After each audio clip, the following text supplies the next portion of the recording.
right. Welcome back to Top 5 Vinyl, where we show love to vinyl owners. Today I'm here with Will. How's it going, Will? What's up, man? Good day. Thanks for having me. Of course, of course. And before we get started, I just want to point out, make sure to subscribe to the channel, like the channel, tell your friends, all that cool YouTube stuff. And if you're interested in an interview, top5vinyl@gmail.com. And with that being said, Will, do you remember the first vinyl record that you ever bought? Um, I can remember the first one that like kicked it all off. That Mm, like was like, okay, this is a thing that I'm gonna be doing, and it's in my stack of five that I pulled. okay. So maybe I'll save the story for then. Okay, cool, cool. Growing up, was there a record player in the house? There was a record player, and it either never worked or stopped working when I was fairly young. Mm, But my mom had her little wood crate of I don't know, 50 to 100 records that she'd managed to keep throughout her life. And I was always sort of like intrigued by them. But mm, yeah, the turntable, I have no real recollection of it playing. mm, And like, I don't know, this I was born in 86, so mm. CDs and reissues of stuff. My mom was buying the CDs of all that stuff she had, and music was always playing in the house, but not the turntable, Okay, sadly. okay. Now I see an impressive collection behind you. Uh, on a single trip to the record store, how many vinyl records do you think you walked out with on a single trip? Like on average, or like the biggest day ever? Let's go biggest day ever. Oh man. I started in the early 2000s when stuff was still cheap. Mm, So I've had some pretty big hauls. There, one time I was walking home from college and the store was going out of business. I popped my head in there, and lo and behold, they got beneath all the racks of clothes, they got vinyl. And mm, I just started flipping through, and like next thing I know, I had two, those plastic mail bins. mm, I had two of those full. mm. So I probably, I That's a mean, pretty hefty, even near 100, yeah, yeah. they were 5 cents a piece. Wow.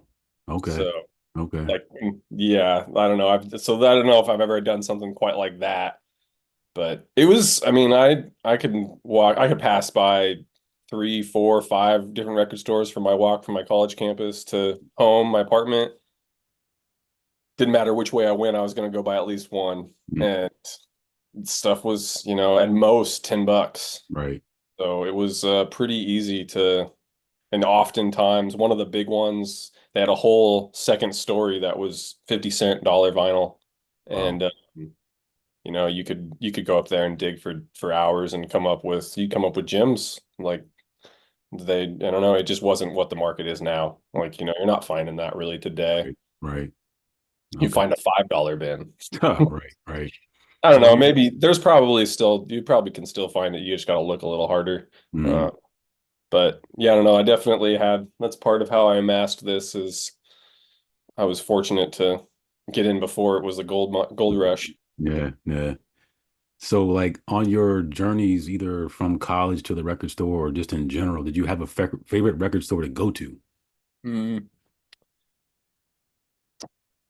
Yeah. I really, that one that had the second story with the 50 cent to dollar bin was called Everyday Music, Mm, which they still exist in the Pacific Northwest. That location closed, I think, before I finished college, and they were never quite the same mm, once they relocated, and that was kind of, I don't know, that was kind of the beginning of the end for that location. mm, They have one in Bellingham, Washington, and they also have one in Portland, Oregon. mm, And I lived in Portland for a little while and would hit it, and it was reminiscent, but not quite the same. I don't know, that it was Capitol Hill, mm, and just the having two stories. mm, It was a mm. big space, Yeah. and I found so much stuff in that second story, just cheap. I got an original pressing of Kind of Blue, Oh um, wow. out of that 50 cent bin. Wow. I don't have the cover. I just have the record, and it's Mm. not in like pristine condition, but it's like finding an original pressing of Kind of It's Blue still was pretty bragging rad rights. Yeah, for 50 cents. that's awesome. So Okay. that was a pretty special place. There were a lot of really good record stores, and there still are. I'm not in Seattle proper now, so I'm not as hip. There's a store in Seattle called Spin Cycle that is really dope these days. Much smaller, a much different kind of store, much more curated, but curated towards the styles and sounds that I super dig.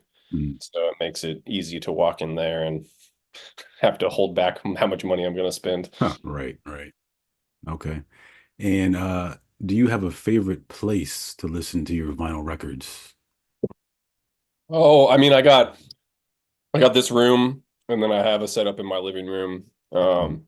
I probably listen more in my living room, Okay. honestly, than I do in this room, just because I like to listen with the fam. Mm. And but I do some listening in here.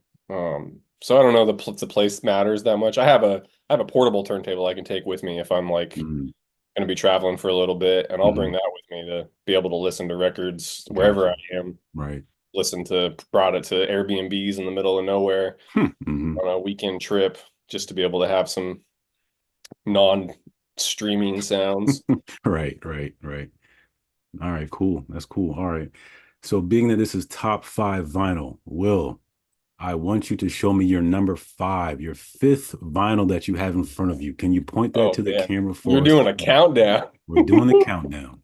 Yeah, this was tough. I Mm-hmm. mean, it's probably just really, it would probably change any day you asked me. Hmm. For five, we're gonna go with this.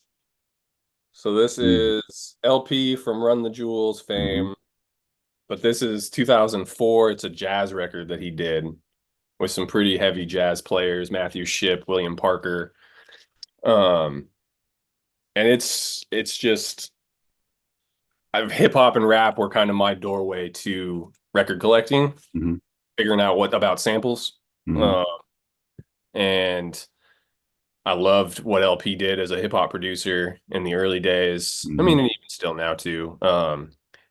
And jazz was always kind of that thing that was like I needed to learn more. I wanted to know more. And then when I found out that LP had done this jazz album, and then learned that like the people he was playing or was doing it with were not, they weren't any slouches. They were serious players. Hmm. Was just awesome. And Hmm. it's like, it's like LP production, but it's Hmm. jazz. And it's Hmm. so it's got that dark, ominous, I don't know if you're familiar with him at all, but Yeah. Yeah. is that early 2000 sound that he had for like Cannibal Ox and stuff, like he captures it just beautifully, like that same kind of style, but with a full band. So yeah, I love that record. Nice. Okay. That's number And five. I'm that's sorry. Go number ahead. five. Go ahead. Oh, I was gonna say it's fairly rare too. It's not especially these days with his like kind of where he's gone. It's not Hmm. not one you see around often. Hmm. All right, cool. That's number five. Let's go ahead and take a look at number four. Oh, I pulled out six, and so I'm just like, am I gonna swap? Oh man. We're gonna go with Casa overall. Okay. Um, go get ice cream and listen to jazz. Mm, This mm, jazz thing is going to be a theme throughout all these that I talk about. okay. Casa's Seattle native, moved to New York to go to music school. He's a drummer. I remember seeing him probably when he was still in school. He'd come home and he rapped with a crew in Seattle called Cloud Nice. Mm, And that was my first like introduction to who he was. And he rapped. And so I was just like, oh, he's just a dude who raps. And then started hearing a little bit more about kind of him on the jazz tip. And mm, like his moving to New York, he got real deeply involved in, excuse me, that classic jazz scene. Um, this is his like official or solo debut. And it's really all him. Like it's a mixture and it's him playing drums, it's him doing beats, it's him producing, it's him rapping. mm, So it's this really cool mixture of jazz and hip hop. Mm, um, which is kind of like where my head has been in the more modern era. mm, I'm right. not quite as much of the hip hop head as I once was, and I'm much more of a jazz head. So but I like that, like the things that are like pulling on that idea of the hip hop rhythms, the hip hop productions, but then doing it with jazz cats. Gotcha. Okay. All right, cool. That was your number four. Let's take a look at your number three. I see some debate over there. Yeah, we're gonna go. We're pulling it out. This was the odd one that I wasn't sure I was gonna include. Okay. This is instrumentals of the Aquemini Mm. Outcast album. Okay. So this is kind of a like, I don't know, a subset of my collection is Hmm. getting instrumental versions of hip hop albums, Mm. which they exist. They're not super common, although it seems kind of like it's becoming a like a little bit more of a commercial thing lately. Um, but yeah, like when I was starting in what I guess it would have been like early 2000s, it wasn't like they were being pressed commercially. They were pressed for DJs to have access to the instrumentals for whatever purpose. And so whenever you came across them, it was always like, oh, this is cool. This is like kind of like rare and just like something cool because the beats are, especially on Outkast records, the beats are so dope. Yeah. Like, um, so yeah, that's one of I don't know, I think I got like 30 or 40 of those of different like rap albums that are just the beats. Hmm. And but that Outkast one, the beats, the Aquemini, those beats are just so on point. You Yeah. could listen to them for over and over and over Hmm. again. Hmm. Um, love it, love it. That's a good one. Okay. So that was your number three. Let's take a look at your number two. Mm. This is the one that started it all. Diodato, Prelude, CTI Records. I was, I was freshman in college and had met this dude who made beats, and it's like, we need to go to the record store. I didn't have a turntable. It's like, okay, I'm down. Let's go. And this was in a dollar bin, and he was Mm. like, anything you see on this CTI label down there in the little corner, on some of Hmm. them it's a little more prevalent, you buy. Mm. Mm. And so, therefore, a lot of this wall is Wow. well, at this point, maybe not a lot, but a solid, I don't know, 50 to 100 pieces are Mm. CTI records. CTI Mm. was Creed Taylor Inc. He was a producer in the 70s mostly. Well, he's probably making records in the 60s too, but CTI was mostly 70s, kind of known for the jazz fusion, but just super groovy, super funky jazz. But yeah, the Diodato, that was like my first foray. I bought it and I got a turntable. I got a pair of turntables shortly thereafter, Mm. and all of a sudden I was like, oh, and But those CTI records were around. You could find them for cheap. They were in the dollar bin. Not all of them. Like Bob James, number one is a big one that's got the Nautilus track, which was sampled by everybody. everybody. Yeah. Yeah. Yeah. Um, that was always one. That was the first record I ever bought online, actually, because I Mm. never could find it in a store. Mm. And I wanted it so bad that I was finally like, okay, I'm just ordering this. Okay. But yeah, CTI Records and Diodato's super dope Brazilian, which definitely have a love. And there's a chunk of this that's Brazilian music, Brazilian focused, and it kind of all starts with Diodato. Mm. Is there any artwork on the back of that one? It's more of the same, Okay. like a gatefold, so it sort of shows the whole picture. Okay. Okay. And Mm. that's the cool, like a lot of most of the CTI records are like really nice, really cool pictures, really great art. They're Mm. mostly gatefolds, even if they're just one disc. Mm. Mm. Um, so All right. Cool.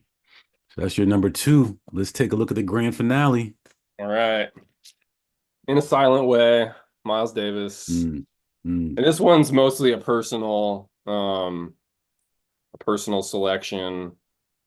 I got clean and sober about 5.5 years ago, and every night while in Congratulations. rehab, I listened to this record, not Mm. on vinyl. I was Mm. listening to it on my little MP3 player, but Mm. I'd had it on vinyl. I don't know when I got it. I got it in those college days for what, $10. Mm. But it was the record that got me through that rehab experience, and it's just I love records that are just one side, you know. That record's just each song is one side. There's two Mm-hmm. songs, one side, and it's just it's beautiful. It's Miles. I mean, Miles really does no wrong to my ears. Right, right. That's awesome. Well, Will, I just want to thank you a lot for this interview. Yeah, man. Thank you. Yeah, man. So, everybody, make sure to subscribe, like all that cool stuff. But anyway, Will, we will talk soon. So thank you so much for your time, man. Yeah, absolutely. All right, have a good one. Yeah.